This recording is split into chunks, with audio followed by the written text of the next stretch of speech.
लगेगी तो हो जाए, होने लगेगी तो हो जाए भाई। हमें तो सूत्र को प्रमाण देना है ना। हरीसु में दोष दे दें, ये कहना चाह रहे हो? हमें प्रमाण देना है, हमें लक्ष्य नहीं देना है। लक्ष्य को जब प्रमाण दिया जाता है जब कोई दूसरा प्रमाण ना मिले। और हरीसु में तो प्रकारांतर से वारण कर देंगे, बहुत उपाय हैं उसके। हरीसु फरीसु सब हटा दिया आगे चल के, ये तो हम शुरुआत में बता रहे हैं खाली केवल, ठीक है। उसके बहुत प्रमाण है, हरीसु को तो वारण कर सकते हैं। बात समझ में आई कि नहीं? तो इसीलिए अप्रत्यय का अर्थ प्रत्यय भिन्न भी करना है और प्रत्यांत तदादि भिन्न भी करना है। अब प्रश्न ये है कि जब अप्रत्यय का अर्थ प्रत्यांत तदादि भिन्न किया तो यहाँ परिभाषा के द्वारा तदंत विधि कैसे हो गई? क्योंकि तदंत विधान करने वाली परिभाषा की निषेधिका परिभाषा बैठी है, संज्ञा विधौ प्रत्यय ग्रहणे तदंत ग्रहणम नास्ति। ठीक है, ये प्रश्न दूसरा प्रश्न है। इसके पहले एक प्रश्न और बनता है। प्रश्न ये है कि अप्रत्यय में समास किया गया है। समास क्या हुआ? न प्रत्ययः अप्रत्ययः। समास के बारे में आप लोग उस दिन सुने हैं कि समास में दो प्रकार की शक्ति की चर्चा है। एक तो एकार्थी भाव सामर्थ्य और विपेक्षा।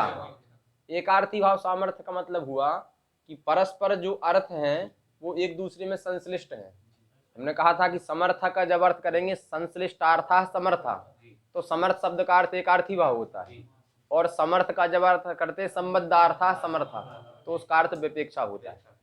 जब संश्लेष कर देते हैं तो संश्लेष में दूध और पानी के संश्लेष में अथवा अग्नि और घृत के संश्लेष में अब उसको अलग करना असंभव है, ये संश्लेष है।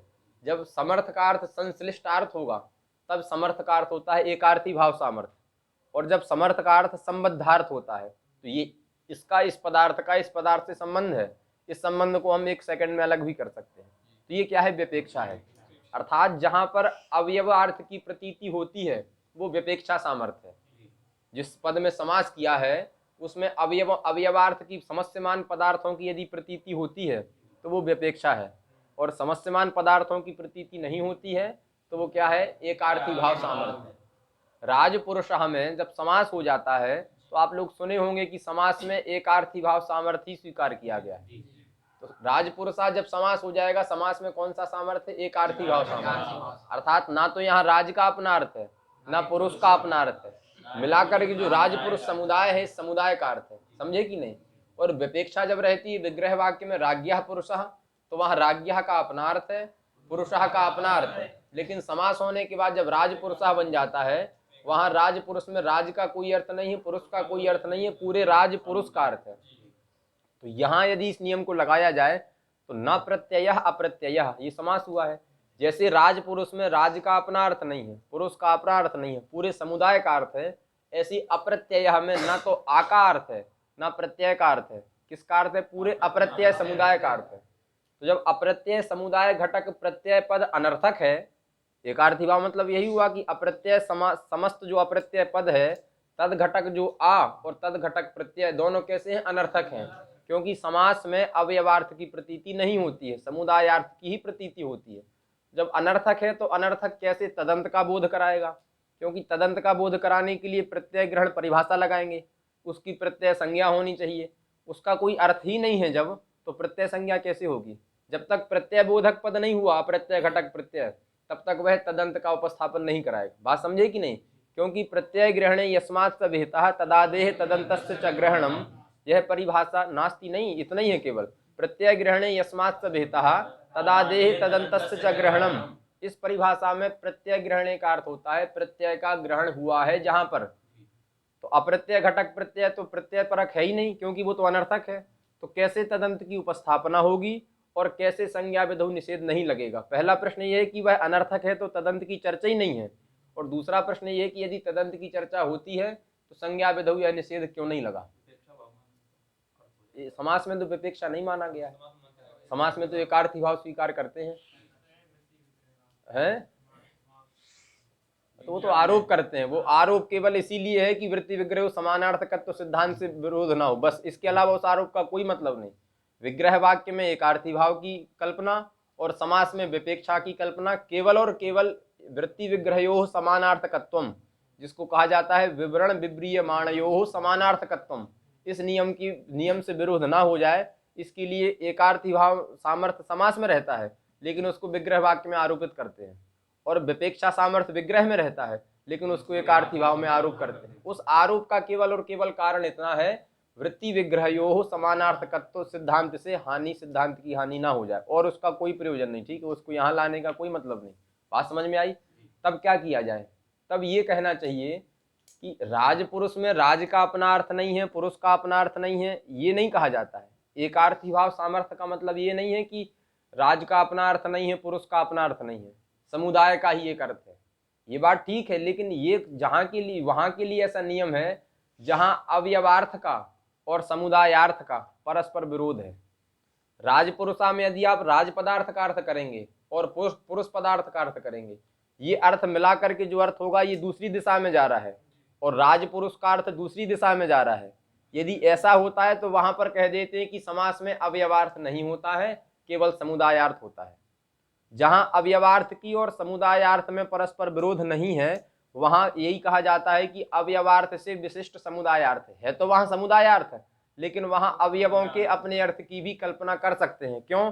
अवयवार्थ का समस्तमान पदार्थों का समुदायार्थ समस्त पदों के साथ, पदार्थों के साथ कोई विरोध नहीं है, इसीलिए वहां अवयवार्थ भी मान लिए जाते हैं और समुदायार्थ भी मान लिए जाते हैं। इसी एकार्थी भाव को कहा जाता है जहस्वार्था, जहस्वार्था, और विपेक्षा को कहा जाता है अजहस्वार्था। जहस्वार्था मतलब क्या है? देखो, जहत ओहाक त्यागे का रूप है जहत, सत्री प्रत्यांत, मतलब त्याग, त्याग देते हैं। कौन? स्वार्थ, इसीलिए उसका कह देते हैं जहति स्वार्थम पदानि यस्याम वृत्तौ। जिस वृत्ति में एकार्थी भाव सामर्थ्य को ही दूसरा नाम क्या दिया गया? जहस्वार्था वृत्ति, और विपेक्षा सामर्थ्य को दूसरा नाम क्या दिया गया? अजहस्वार्था वृत्ति। क्योंकि विपेक्षा सामर्थ्य में पद अपने अर्थ का त्याग नहीं करते हैं, और एकार्थी भाव में पद अपने अर्थ का त्याग कर देते हैं। जब पद अपने अर्थ का त्याग कर दे तो उसका नाम हो गया जहस्वार्था। जहति स्वार्थम पदानि यस्याम वृत्तौ। जहति कहाँ का रूप है? बहुवचन का रूप है। तो पदानि जहति, जहति के कर्ता पदानि है, पदानि जहति, किम जहति? स्वार्थम, जहति स्वार्थम पदानि यस्याम वृत्तौ, सा वृत्ति जहस्वार्था वृत्ति। बात समझ में आई? ये जहस्वार्था वृत्ति है। और जिस वृत्ति में पद अपने अर्थ का त्याग ना करे, न जहति स्वार्थम पदानि यस्याम वृत्तौ सा अजहस्वार्था वृत्ति। ये बात समझ गए? इसी का नाम एकार्थी भाव सामर्थ्य। जहस्वार्था मतलब एकार्थी भाव सामर्थ्य, और अजहस्वार्था मतलब विपेक्षा सामर्थ्य। ये दोनों अलग अलग है। यहाँ ये नियम जो लगता है कि पद अपने अर्थ का त्याग कर देते हैं, समुदायार्थ को ही कहते हैं, ये नियम जब लगता है जब अवयवार्थ का और समुदायार्थ का परस्पर विरोध है। जैसे राजपुरुषा में कोई विरोध नहीं है, राज का अर्थ राज संबंधी और पुरुष का अर्थ पुरुष, तो राज संबंधी पुरुषः, ये अवयवार्थ को लेकर के अर्थ है। विशिष्ट समुदाय का जब अर्थ करते हैं तो राज विशिष्ट पुरुषः वैशिष्ट्यंच स्वस्वामी भाव संबंधेन, तो बात वही निकली। चाहे राज संबंधी पुरुषः कहो, चाहे राज विशिष्टा पुरुषा कहो। संबंधी कहने पर संबंध क्या होगा? स्वस्वामी भाव, और वैशिष्ट कहने पर वैशिष्ट नियामक संबंध क्या होगा? स्वस्वामी भाव। तो अवयवार्थ की और समुदायार्थ की बोध करने में किसी प्रकार का भेद नहीं है। इसीलिए समुदाय में समुदाय शक्ति मानने पर भी, एकार्थी भाव सामर्थ्य मानने पर भी, वहां पद अपने अर्थ का सर्वथा परित्याग नहीं करते हैं, उनकी अपनी सत्ता भी रहती है। बात समझ में आई? इसी प्रकार से अप्रत्यय में भी ना का जो अर्थ भेद है, ना का अर्थ भेद ही है, भिन्न है, और धातु का अर्थ धातु है। इन दोनों अवयवार्थों को लेकर के भी यदि चर्चा करें तो अवयवार्थ में और समुदायार्थ में कोई भेद नहीं है। अतः यहाँ अवयवार्थ अपने अर्थ का परित्याग नहीं करेंगे। जो समस्तमान पद हैं वो अपने अर्थ का परित्याग नहीं करेंगे। तो ना का भी, ना में बचा हुआ जो आ है उसका भी अपना अर्थ है, और प्रत्यय का भी अपना अर्थ है। तो प्रत्यय भी सार्थक है और ना भी सार्थक है।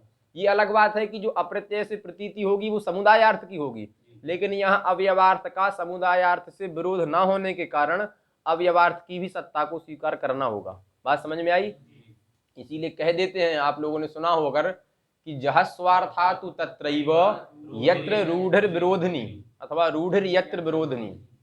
समास स्थल में जहस्वार्था वृत्ति वही, जहस्वार्था मतलब एकार्थी भाव, एकार्थी भाव, जहस्वार्था समास में वही माने जाती है जहां अवयवार्थ कुछ और कह रहे हैं और समुदाय, रूढ़ी मतलब समुदायार्थ, समुदायार्थ कुछ और कह रहा है। जहां रूढ़ी विरोधिनी, रूढ़ी अर्थात समुदायार्थ जहस्वार्था के द्वारा अवयवार्थ से विरोध यदि है तो वहां पर हम जहस्वार्था वृत्ति स्वीकार करते हैं। जहां विरोध नहीं है, राजपुरुषा में विरोध नहीं है, इसीलिए वहां जहस्वार्था वृत्ति मानते हैं, ये बात नहीं है, लेकिन उसके मानने में कोई अपूर्व फल नहीं है। अर्थात वहां अवयवार्थ की भी प्रधानता है, अवयवार्थ की भी प्रतीति है, और प्रधानता समुदायार्थ की है। तो ये नहीं कह सकते हैं कि अवयव सर्वथा अनर्थक है, अवयवों का भी अपना कोई ना कोई अर्थ है। तो अप्रत्यय में भी आ का भी अर्थ है और प्रत्यय का भी अर्थ है, दोनों की सार्थकता हो गई। तो प्रत्यय पद जो है वह तदंत का उपस्थापक बन जाएगा। प्रत्यय ग्रहण यस्मात् भेता तदादेह तदंत ग्रहणम परिभाषा के द्वारा। बात समझ में आई? प्रश्न ये था कि अप्रत्यय घटक प्रत्यय अनर्थक है, तो अनर्थक प्रत्यय जो है वो प्रत्यय का बोधक नहीं है। प्रत्यय का बोधक जो पद होता है वह तदंत की उपस्थिति कराता है। ये तो प्रत्यय जो है अनर्थक है। तब कहा कि अनर्थक नहीं है, क्योंकि समास में अवयवार्थ की भी प्रतीति होती है। जब प्रतीति होती है तो प्रत्यय का अपना अर्थ है, आ का अपना अर्थ है, तो प्रत्यय सार्थक हो गया। सार्थक होने के कारण यह तदंत का उपस्थापक तदंत की उपस्थिति कराएगा। पर प्रश्न ये रहा कि संज्ञा विधौ प्रत्यय ग्रहणे तदंत ग्रहणम नास्ति, ये नियम यहाँ क्यों नहीं लगा? तो इस नियम का जो है विशिष्ट अर्थ, परिभाषा का एक विशिष्ट अर्थ भी हमें स्वीकार करना होगा। ये तो सामान्य अर्थ है संज्ञा विधौ प्रत्यय ग्रहणे। जैसे भूवादेव धातवा का सामान्य अर्थ आप लोग पढ़े हैं, पर विशिष्ट भी उसका कोई ना कोई अर्थ है। ऐसे ही संज्ञा विधौ परिभाषा का एक विशिष्ट अर्थ है संज्ञा निष्ठ विधेयता निरूपित साक्षात उद्देश्यता प्रयोजकम पदम तदंतम न बोधयति। लिखोगे? हाँ तो लिखो फिर। संज्ञा निष्ठ विधेयता निरूपित साक्षात उद्देश्यता प्रयोजकम पदम विधेयता निरूपित साक्षात उद्देश्यता प्रयोजकम पदम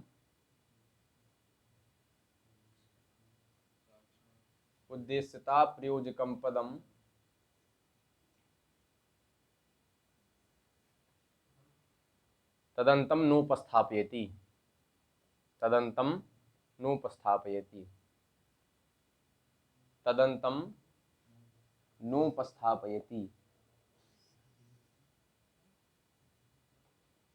देखो पहले तो समझ लो कि उद्देश्यता क्या है, विधेयता क्या है। कुछ लोग जानते हैं, कुछ लोग इसको समझ लो। इको यणची में एक उद्देश्य इतना समझते हैं और यण विधेय है। तो जो उद्देश्य रहता होता है उसमें क्या रहेगी? उद्देश्यता। जैसे घट में घटत्व रहता है, घटत्व कहो या घटता कहो, तो आप प्रत्यय करो अथवा तल करो, दोनों में कोई अंतर नहीं है। तो चाहे घटत्व कहो, चाहे घटता कहो, चाहे उद्देश्यत्व कहो, चाहे उद्देश्यता कहो, विधेयत्व कहो या विधेयता कहो। बात समझ में आई? तो और तल में कोई अंतर नहीं है। क्या लिखा? संज्ञा निष्ठ विधेयता निरूपित साक्षात उद्देश्यता प्रयोजकम पदम तदंतम नोपस्थापयति। इस प्रकार का जो पद है वो पद तदंत की उपस्थिति नहीं कराएगा। किस प्रकार का पद? संज्ञा निष्ठ विधेयता। जैसे सुप्तिगंतम पदम, पदम में पद संज्ञा है कि नहीं? तो संज्ञा कौन है? पद, ये संज्ञा है। और संगी कौन है? सुप्तिगंतम, ये संगी है। संगी जो होता है वह उद्देश्य होता है। सुप्तिगंतम को उद्देश्य करके पद का विधान है कि नहीं विधान? तो विधेय कौन हुआ? पद। संज्ञा ये विधेय हुआ, और उद्देश्य कौन हुआ? संगी। सुप्तिगंतम कहो या संगी कहो, ये क्या हुआ? उद्देश्य हुआ। विधेय जो पद है, संज्ञा है, उसमें क्या रहेगी? विधेयता रहेगी। विधेयता रहेगी, विधेय में विधेयता रहेगी, और उद्देश्य में रहेगी उद्देश्यता। देखो विधेयता जो है यदि वह संज्ञा निष्ठ है, तो यहाँ जो विधेयता रह रही है पद में रह रही विधेयता।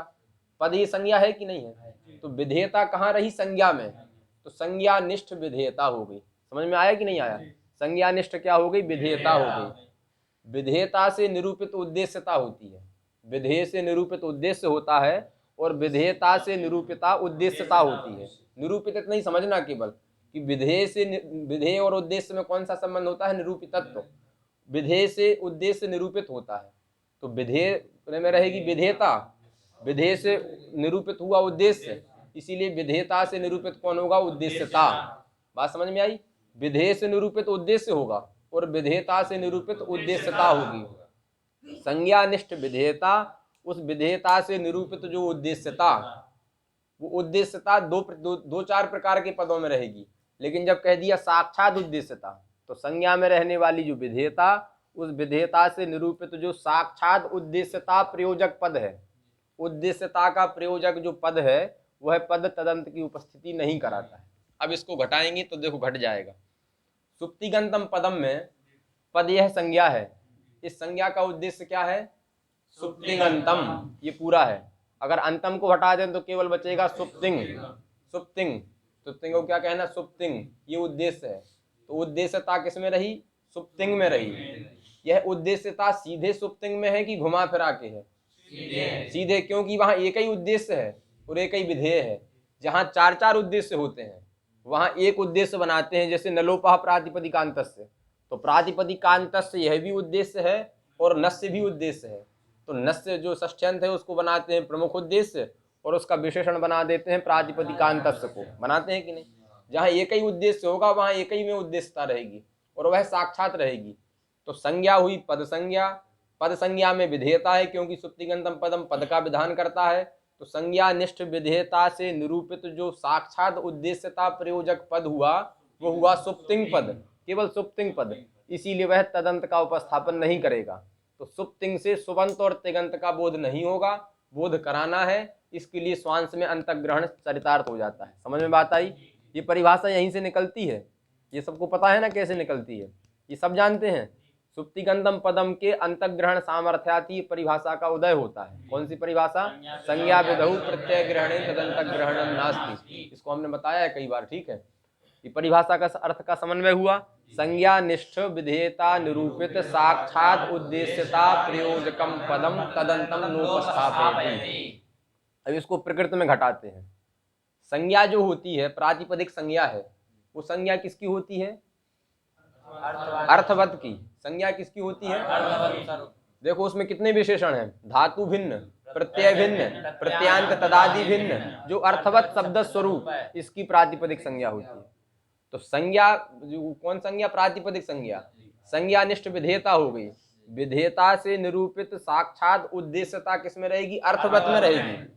अप्रत्यय में भी उद्देश्यता है, अधातु में भी उद्देश्यता है, और अप्रत्यय दो बार अप्रत्यय किया तो अधातु में भी उद्देश्यता है, अप्रत्यय में भी है, अप्रत्यय में भी है। लेकिन इनकी उद्देश्यता सीधी सीधी नहीं है, पहले इन सबको विशेषण बनाया अर्थवत में, बनाया कि नहीं बनाया? और अर्थवत को उद्देश्य करके फिर संज्ञा का विधान किया। तो साक्षात जो उद्देश्य हुआ वो क्या हुआ? अर्थवत हुआ। और परंपरा जो उद्देश्य हुए वो ये तीन हुए, धातु भिन्न, प्रत्यय भिन्न, प्रत्यांत तदादि भिन्न। संज्ञा विधौ परिभाषा के द्वारा तदंत का निषेध वहीं होता है जहां संज्ञा निष्ठ विधेयता निरूपित साक्षात उद्देश्यता प्रयोजक पद होता है। हम यहाँ तदंत की जो उपस्थिति करा रहे हैं वो अर्थवत पद से करा रहे हैं कि अप्रत्यय पद से करा रहे हैं? अर्थवत से नहीं, अप्रत्यय से। अर्थवत थोड़ी तदंत का उपस्थापन करेगा, ऐसा अर्थ करते हैं कि अर्थवदंत, प्रत्यांत अर्थ करते हैं। जो तदंत की उपस्थिति कराने का प्रयास किया जा रहा है वो अप्रत्यय घटक प्रत्यय पद से किया जा रहा है। साक्षात उद्देश्यता प्रातिपदिक संज्ञा का साक्षात उद्देश्य कौन है? अर्थवत है। जो साक्षात उद्देश्य है, साक्षात उद्देश्यता का प्रयोजक पद है जो अर्थवत, उससे तदंत की उपस्थिति का हम प्रयास नहीं कर रहे हैं।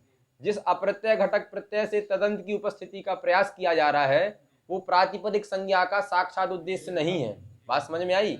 निषेध वही होता है जहां साक्षात उद्देश्य बोधक पद हो, साक्षात उद्देश्यता प्रयोजक पद हो। यहाँ साक्षात उद्देश्यता प्रयोजक पद नहीं है, यहाँ साक्षात उद्देश्यता प्रयोजक पद कौन होगा? अर्थवत होगा। उससे हम तदंत की उपस्थिति का प्रयास नहीं कर रहे हैं।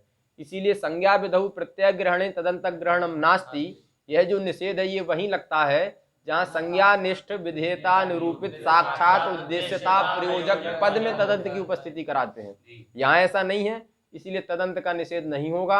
अप्रत्यय घटक प्रत्यय का अर्थ प्रत्यांत तदादि भिन्न ऐसा हो जाएगा। बात समझ में आई? शिवम आ रहा है ना? तुम इन लोगों के साथ बैठा करो। हाँ फिर क्या हो गया? तो वहां तो सूत्र में प्रातिपदिकांत से दिया है, नलोपः प्रातिपदिकांत से, वहां क्या हो गया है कि नहीं? बात समझ में आई? इसीलिए यहाँ पर अप्रत्यय घटक जो प्रत्यय है वो तदंत का उपस्थापक होगा। तो अब सूत्र का अर्थ हो जाएगा धातु भिन्न, प्रत्यय भिन्न, प्रत्यांत तदादि भिन्न, अर्थवत शब्द स्वरूप की प्रातिपदिक संज्ञा होती है। ठीक है, ये तो इसका सामान्य अर्थ है। एक इसका विशिष्ट अर्थ और भी सुना होगा आप लोगों ने, धातु प्रतियोगिक भेद विशिष्टम, प्रत्यय प्रतियोगिक भेद विशिष्टम, प्रत्यांत प्रतियोगिक भेद, प्रत्यांत तदादि प्रतियोगिक भेद विशिष्टम, यत अर्थवत तत् प्रातिपदिकम। कहीं से आया नहीं है, लिखना भी नहीं है, उसको याद हो जाएगा आप लोगों को एक बार में। क्रमशः अर्थ करेंगे, अधातु का अर्थ करेंगे। अधातु में धातु का अर्थ जानते हैं, भूवादेव धातुवा, और ना का अर्थ क्या करते हैं, भिन्न, इसीलिए लिखा है धातु भिन्नम। अच्छा, इसमें वर्जित्वा लिखा है, वर्जित्वा मतलब भिन्नम, आप लोग अर्थ हमेशा करते हैं ये धातु भिन्न, प्रत्यय भिन्न, तो भिन्न कहो चाहे भेद कहो, कोई अंतर नहीं है। तो अधातु का अर्थ हो जाएगा धातु भेद। भेद मतलब उससे भिन्न, छोड़कर मत कहो, उससे भिन्न ही कहो। भेद मतलब भिन्न, विरुद्ध। तो जहां भेद हो, जहां सादृश्य हो, जहां और अन्य उपमा हो इत्यादि प्रकार को हो, जहां संबंध हो, वहां पर कहते हैं हम प्रतियोगी अनियोगी भाव होता है। जैसे आप लोग पढ़े हैं घटा भाव, कह दिया घटा भाव, तो घटा भाव का प्रतियोगी क्या होगा, घट होगा। जिसका अभाव होता है वही प्रतियोगी होता है, सब प्रतियोगी। धातु अधातु का अर्थ हुआ धातु भिन्न, तो इसमें भेद का प्रतियोगी कौन होगा, धातु होगा। समझे कि नहीं। चंद्र मुखम में चंद्रमा के समान मुख है, तो सादृश्य का प्रतियोगी कौन होगा, चंद्र, और मुख क्या होगा, अनियोगी होगा। तो यहाँ पर भी भेद कहने में, अधातु कहने में, भेद कहने में भेद का प्रतियोगी कौन होगा, धातु होगा। तो धातु प्रतियोगिक भेद, ये किसका अर्थ हुआ, अधातु का। क्यों, अधातु में धातु का अर्थ धातु है, न का अर्थ भेद है, तो भेद का कोई ना कोई प्रतियोगी होगा। प्रत्याशत्य न्यायन धातु को ही प्रतियोगी बनाएंगे। तो धातु प्रतियोगिक भेद, ये केवल किसका अर्थ हुआ, अधातु का हुआ। अब भेद जब रहेगा तो भेद हमेशा दुष्ट होता है। इसका भेद इनमें है कि स्वयं का भेद स्वयं में रह जाता है, एक पदार्थ का भेद अपर पदार्थ में रहेगा। तो धातु प्रतियोगिक जो भेद लेना है वो भेद किसमें रहेगा, इसीलिए भेद पद को हम यहाँ भेदवान में ले जाएंगे। तो धातु प्रतियोगिक भेदवान जो होगा अर्थवत होगा। भेदवान कौन होगा, अर्थवत होगा। धातु प्रतियोगिक भेदवान जो अर्थवत है उसकी प्रातिपदिक संज्ञा होती है। या धातु प्रतियोगिक भेदवत जो अर्थवत है, वान क्यों कहें, धातु प्रतियोगिक भेदवत जो अर्थवत है, शब्द स्वरूप है, उसकी प्रातिपदिक संज्ञा। कहीं अलग से तो लाया नहीं, केवल नए का अर्थ भेद किया, होता ही है भेद, और भेद का प्रतियोगी धातु को बनाया। तो धातु प्रतियोगिक भेद, और भेद कहाँ रहेगा, दूसरे में रहेगा, तो भेदवत जो होगा वह अर्थवत शब्द स्वरूप प्रातिपदिक होगा। उसको अब वत ना कहे कि हम क्या कह देते हैं, विशिष्ट। ये बताइए धातु प्रतियोगिक भेद ये किस में रहेगा, शब्द में रहेगा, अर्थवान शब्द में रहेगा। किस संबंध से रहेगा, है, हाँ, किस संबंध से रहेगा, कौन, आप कौन सा कह रहे थे, दूसरा कह रहे थे, ठीक है। किस संबंध, भेद हमेशा जिसमें रहता है किस संबंध से रहता है, स्वरूप संबंध से। तो अब हम उसको स्वरूप संबंध ना कहे के क्या कहेंगे, धातु प्रतियोगिक भेद विशिष्टम यद अर्थवत वैशिष्ट्यंचा स्वरूप संबंधेन। समझ में आया कि नहीं आया, कठिन तो नहीं हो रहा है, समझ में आ रहा है, किस किस को नहीं आ रहा है। देखो हमने इसीलिए कल सामान्य अर्थ इसका बताया, और इसको सामान्य तरीके से आप इसको समझिए, लेकिन ये भी समझ लो, ठीक है। क्यों कई लोग कल बोले कि एक ही दिन में सूत्र पूरा हो गया, हम तो सोच रहे थे कि 5 दिन चलेगा, तो कम से कम 2 दिन तो चला लिया जाए, है कि नहीं। बात समझ में आई कि नहीं। तो अधातु का अर्थ क्या हुआ, धातु प्रतियोगिक भेद विशिष्टम। केवल वैशिष्ट में हमें स्वरूप संबंध को जोड़ना है। धातु प्रतियोगिक भेदवत ऐसा तो हो सकता है, लेकिन वत को छोड़ करके हम कहाँ चले जाएंगे, वैशिष्ट में। तात्पर्य वही है, लेकिन केवल समझने के लिए। और समझना क्या कहें, परंपरा में जो बात चली आ रही उसको लेने में ठीक रहेगा। तो अधातु का अर्थ हो गया धातु प्रतियोगिक भेद विशिष्टम।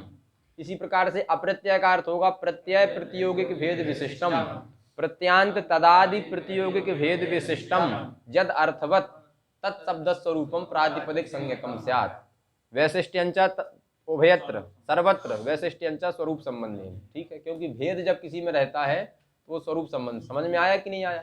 तो इसका एक अर्थ तो हम लोग पढ़ के आए हैं, धातु भिन्न प्रत्यय भिन्न। दूसरा अर्थ क्या हुआ, धातु प्रतियोगिक भेद विशिष्टम, प्रत्यय प्रतियोगिक भेद विशिष्टम, प्रत्यांत प्रतियोगिक भेद विशिष्टम जदर्थवत भेद विशिष्टम जदर्थवत तत्शब्द स्वरूपम प्रातिपदिक संज्ञकम स्यात्। बात समझ में आई। ये तो हो गया सूत्र का अर्थ, और पदकृत्य कल हो चुका था। यदि अधातु पद का उपादान नहीं करते हैं तो अहन में दोष आएगा, अप्रत्यय पद का उपादान नहीं करते हैं तो हरिषु करोषि में केवल प्रत्यय मात्र की प्रातिपदिक संज्ञा हो जाएगी। ठीक है, और प्रत्यांत तदादि भिन्न नहीं कहेंगे तो हरिषु करोषि में समस्त समुदाय की हो जाएगी। ये 3 अलग अलग फल हैं इसके। कल आप लोगों ने किसी ने प्रश्न नहीं किया कि यदि हरिषु में प्रत्यय भिन्न अर्थ नहीं किया, प्रत्यय प्रतियोगिक भेद विशिष्टम ऐसा अर्थ नहीं किया, तो केवल यही दोष आ रहा है कि हरिसु में प्रत्यय जो सु है उसकी प्रातिपदिक संज्ञा हो जाएगी, तब क्या दोष आएगा? स्वादि हो जाए उसका लुक कर देंगे, लुक नहीं होगा क्या?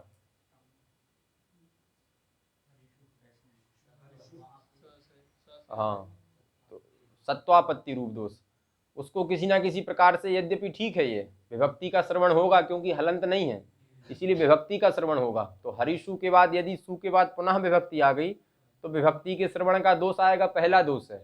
और दूसरा दोष क्या है कि हरिसु में यदि सु की प्रातिपदिक संज्ञा होगी तो सु से विभक्ति आएगी, विभक्ति के बाद सु यह पद बन जाएगा, तो पद के आदि में सकार हो जाएगा।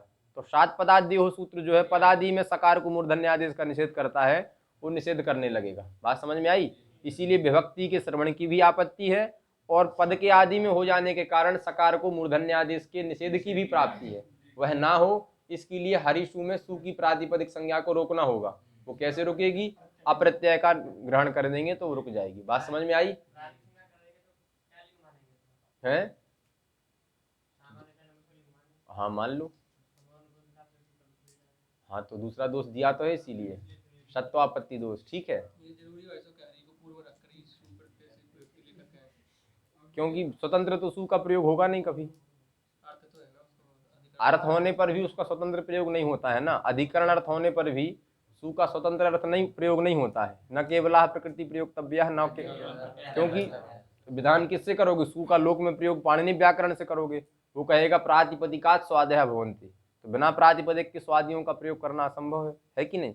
इसीलिए पूरे हरिसु की ही चर्चा की जा रही है। यदि हरिसु के सु हाँ, हरि के बिना उसका प्रयोग कैसे करोगे? हरि के बिना इनका कहना है कि सु की प्रातिपदिक संज्ञा जब हो जाएगी तो सु का हम स्वतंत्र प्रयोग करेंगे, तो सु का स्वतंत्र प्रयोग कोई नहीं कर सकता है क्योंकि संभावना ही नहीं है, प्रत्यय मात्र का केवल प्रयोग नहीं होता है। अब ये प्रातिपदिक भी हो गया और प्रत्यय हो गया, अर्थात प्रत्यय संज्ञक प्रातिपदिक हो गया, तो प्रत्ययत्व तो बैठा है कि नहीं? प्रातिपदिक संज्ञा करने से इसके प्रत्ययत्व का तो हानि हुई नहीं प्रत्ययत्व की, तो न केवला प्रकृति प्रयोगतव्य न वा केवला प्रत्यय नियम तब भी लगेगा, इसीलिए स्वतंत्र प्रत्यय का प्रयोग नहीं कर सकते।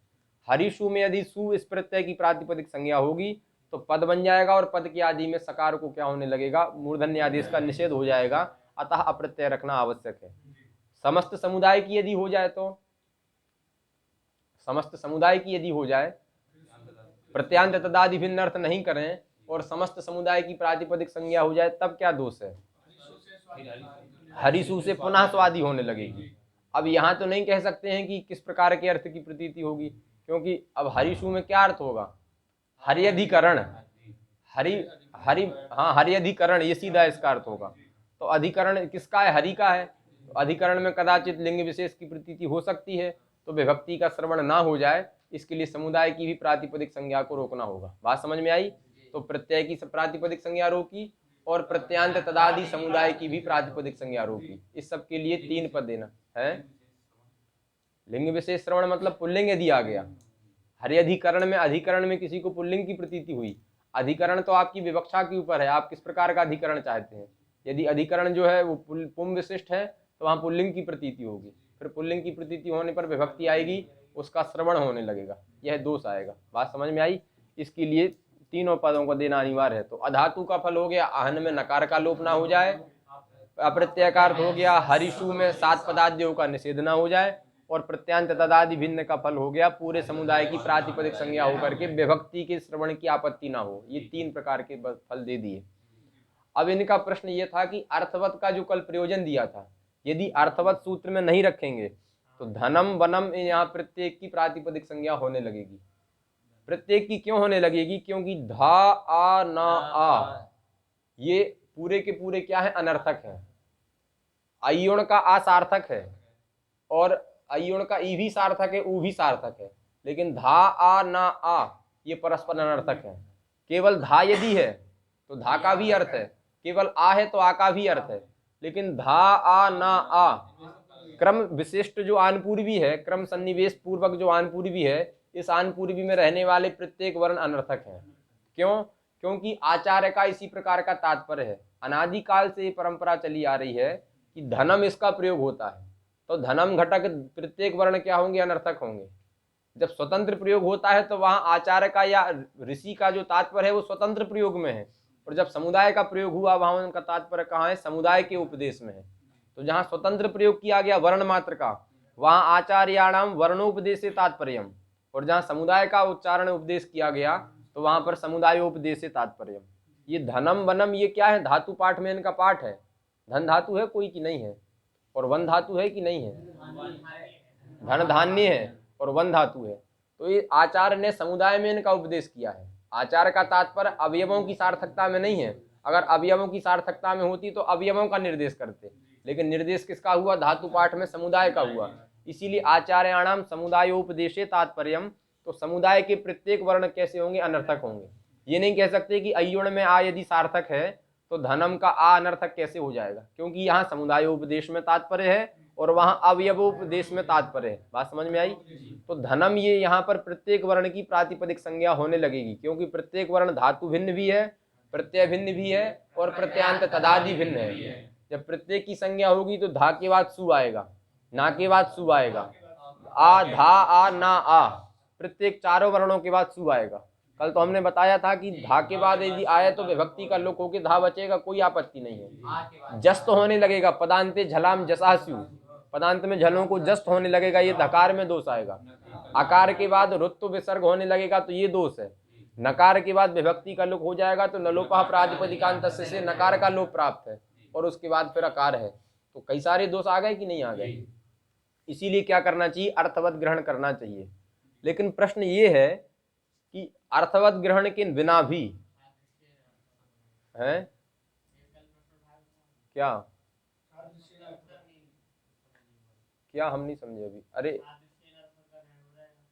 कहाँ, यहाँ अर्थवत है ही नहीं, अभी अर्थवत रखा ही नहीं गया सूत्र में। अर्थवत जब नहीं रखा तो धनम वनम में प्रत्येक वर्ण की प्रातिपदिक संज्ञा प्राप्त है, तो उसके वारण करने के लिए क्या रख दिया, अर्थवत रख दिया।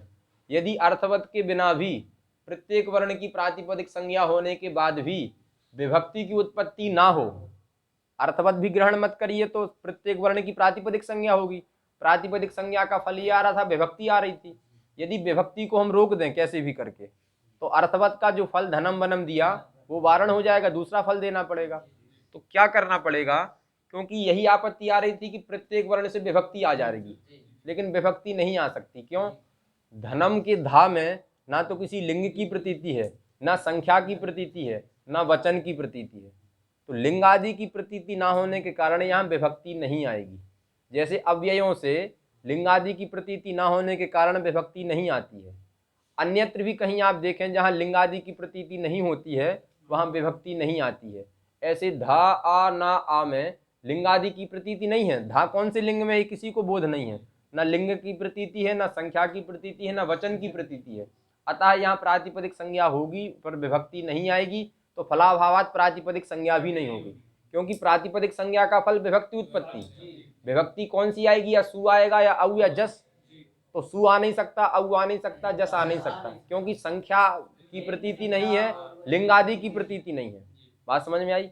आप कहें कि अव्यय से तो विभक्ति आती है, अव्ययों में भी लिंग आदि की प्रतीति नहीं होती है, पर अव्ययों से विभक्ति आती है। कौन सी विभक्ति आती है, स्वादि उत्पत्ति होती है और एक वचन तो हो ही जाता है। या जहां भावार्थक प्रत्यय होता है, कृदंत स्थल में जहां भावार्थक प्रत्यय होता है वहां भाव मतलब क्रिया, क्रिया से किसी लिंग आदि की प्रतीति नहीं होती है। लेकिन आप लोग पढ़े होंगे भावे औत्सर्गिकम क्लीबम एक वचनम च, पढ़े हैं कि नहीं पढ़े हैं। तो अभी अव्यय को छोड़ दो, या भाव को ले लो या अव्यय दोनों को ले लो, तो अव्ययों में भी लिंग की प्रतीति नहीं होती है, और भावार्थक जो प्रत्यांत कृदंत होते हैं वहां पर भी लिंग आदि की प्रतीति नहीं होती है।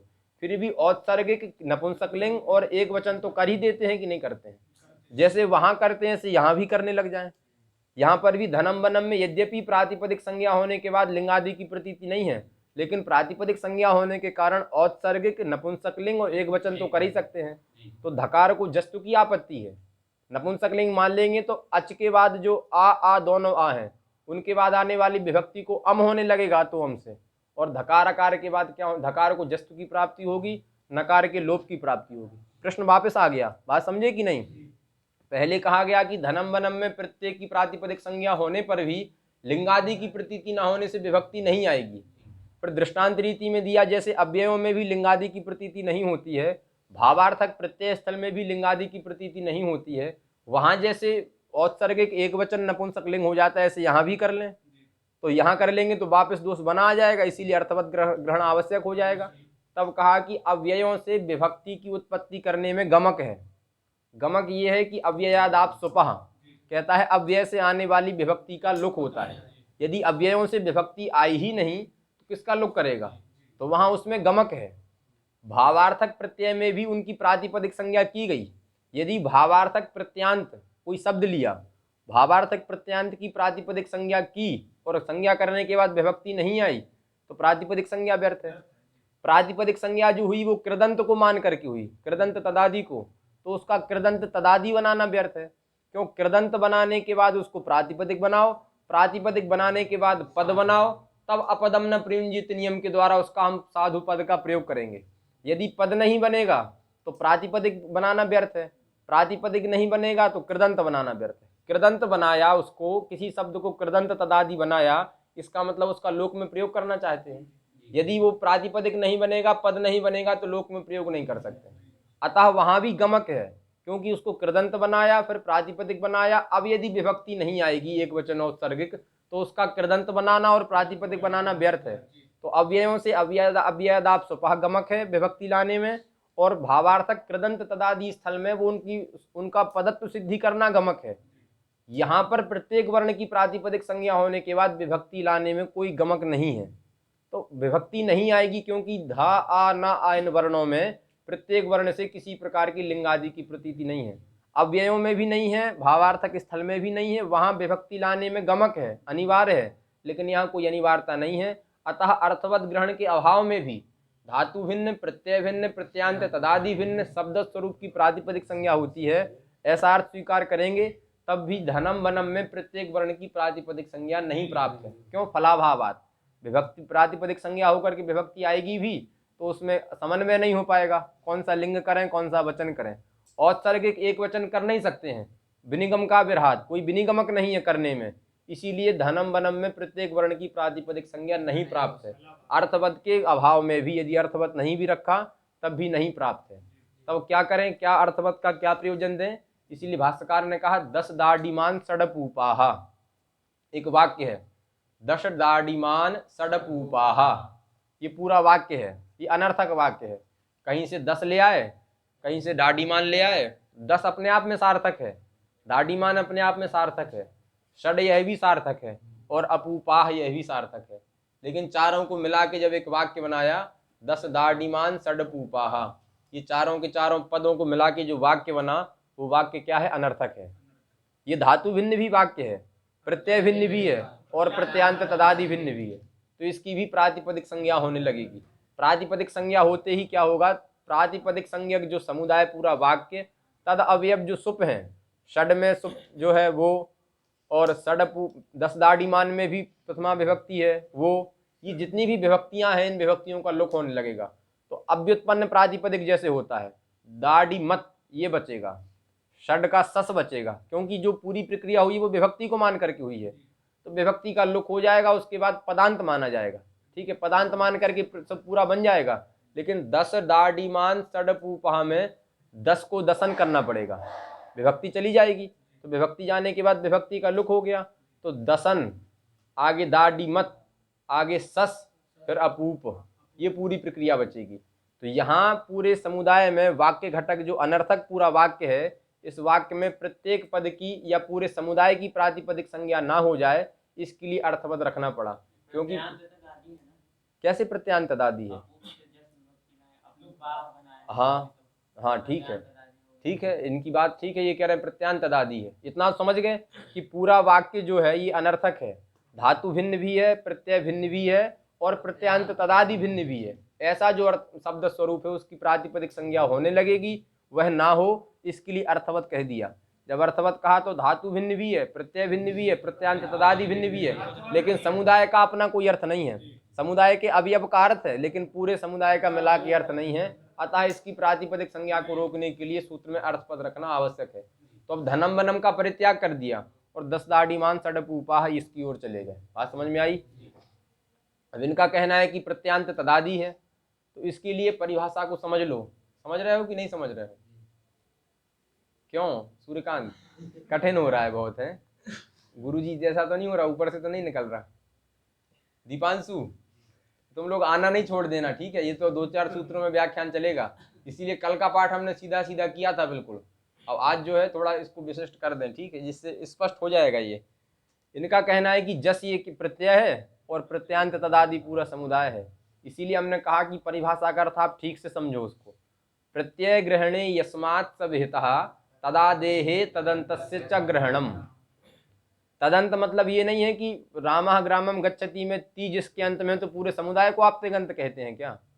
जस विभक्ति किससे लाए हैं? समुदाय से लाए हैं कि अपूप से लाए हैं? अपूप से लाए हैं। तो जसन तत्व व्यवहार जो होगा वो जस प्रत्यय अंत में होना चाहिए और जस प्रत्यय की प्रकृति आदि में होनी चाहिए। वो क्या होगा? अपूपाह। तो प्रत्यांत तदादि कौन है? अपूपाह केवल है, पूरा समुदाय प्रत्यांत तदादि नहीं है। क्यों? परिभाषा का अर्थ है, परिभाषा क्या है? प्रत्यय ग्रहणे यस्मात् सविहितः। क्या परिभाषा है बोलो? याद नहीं है तो क्यों ऐसा हमारे संग में बोलने का नाटक कर रहे हो? उसको लिख लो, अगर याद नहीं है तो याद करो। संग में बोलने का नाटक पूरा किया जा रहा है लेकिन याद नहीं है। हाँ पूरा बोलो। प्रत्यय ग्रहणे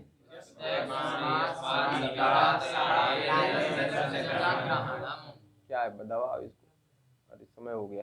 प्रत्यय ग्रहणे यस्मात् सविहितः तदादेहे तदन्तस्य च ग्रहणम। आज तो रणवीर की छुट्टी है, तब ठीक है, फिर थोड़ा कर देते हैं, 10 मिनट में पूरा हो जाएगा, ठीक है? क्या अर्थ है देखो, प्रत्यय ग्रहणे, प्रत्यय ग्रहणे में मतलब प्रत्यय से ग्रहणम। हाँ ठीक है, प्रत्यय ग्रहणम, ग्रहणे का अर्थ करो प्रत्यय ग्रहणम, सप्तमी को अलग कर दो अभी। प्रत्यय ग्रहणे का अर्थ करो प्रत्यय ग्रहणम, प्रत्यय का ग्रहण होने पर। तस्मिन् सति, प्रत्यय के रहने पर सप्तमी को अलग ले जाएंगे, तो प्रत्यय ग्रहणम तस्मिन् सति यस्मात् सविहितः। यस्मात् शब्दात्, जिस शब्द से वह प्रत्यय विहित है, तदादेहे, यत पद से किसको लिया था? जिस शब्द से प्रत्यय आया था तत्पद से उसी को लिया जाएगा। तदादेहे तदन्तस्य च ग्रहणम। समझे कि नहीं? देखो, प्रत्यय गृह्यते यस्मिन् सूत्रे तत्प्रत्यय ग्रहणम। प्रत्यय का ग्रहण हुआ है जिस सूत्र में, प्रत्यय से यहाँ प्रत्यय मात्र समझो कि वह पद प्रत्यय मात्र का बोधक हो, प्रत्यय के अलावा कभी किसी काल में दूसरे का बोध नहीं कराता हो। तो प्रत्यय का ग्रहण हुआ है जिस सूत्र में, वहां यस्मात् प्रकृते है, यस्मात् मतलब शब्द, जिस शब्द से वह प्रत्यय आया है, तदादेह उस शब्द का, और तदंत मतलब स्वयं अपने का, दोनों का बोध कराएगा। बात समझे कि नहीं? तो जसंत कहने से कहा, क्या कहा जाएगा? जसंत तदादि। इसीलिए बार बार कहा जाता है सुप्तिकंदम पदम का ये अर्थ नहीं है सुबंत की पद संज्ञा होती है, सुबंत तदादि की और तिगंत तदादि की। ये तदादि कहाँ से आया? परिभाषा के द्वारा। इसीलिए परिभाषा तदंत विधि नहीं करती है, परिभाषा कहती है कि जहां पर प्रत्यय का ग्रहण हुआ है जिस सूत्र में, वहां तदादि यह पद जाएगा और जाकर के क्या बनेगा? विशेष से बनेगा। तो तदादि जाके विशेष से बनेगा, तो विशेष हो जाएगा तदादि, प्रत्यय हो जाएगा विशेषण, विशेषणत्वात् तदंत विधि होगी, तो अर्थ कर देते हैं प्रत्ययांत तदादि। समझे कि नहीं? ये इसका मतलब ये नहीं है कि परिभाषा ने तदंत विधि की, परिभाषा ने केवल वहां तदादि को विशेष के रूप में उपस्थापन किया, और जैसी तदादि विशेष से हुआ, तदादि मतलब प्रकृति। अगर पूछे कोई व्याकरण शास्त्र में तदादि संज्ञा है तो क्या कहोगे? है कि नहीं है? किस सूत्र से है तदादि संज्ञा की गई या नहीं की गई? हाँ, यस्मात् प्रत्यय विधि तदादि, तो इतना अंश है, यस्मात् प्रत्यय विधि सह तदादि, जिससे प्रत्यय का विधान होता है वह तदादि कहलाता है। इसीलिए तदादि, अंग और प्रकृति ये पर्यायवाचक शब्द हैं। उसी की तदादि संज्ञा भी होती है, उसी की अंग संज्ञा भी होती है, और उसी को हम लोग व्यवहार में प्रकृति भी कहते हैं। बात समझ में आई कि नहीं आई? इसीलिए तदादि यह क्या है? अंग का पर्यायवाचक है, प्रकृति का पर्यायवाचक है। अब हमने अर्थ क्या किया? प्रत्यांत तदादि। तो यह जस प्रत्यय अंत में है, इसकी तदादि मतलब इसकी प्रकृति। इसकी प्रकृति कौन होगी? अपूप। तो पूरा का पूरा जो समुदाय है वो प्रत्यांत तदादि नहीं है, प्रत्यय भिन्न भी हो गया, धातु भिन्न भी हो गया, प्रत्यांत तदादि भिन्न हो गया, अतः पूरे समुदाय की प्रातिपदिक संज्ञा होकर के तद अवयव जो विभक्तियां हैं, सुपादि विभक्तियां, उनका लुक होने लगेगा। यही दोष है। इसके लिए हमें क्या करना होगा? अर्थवत ग्रहण किया।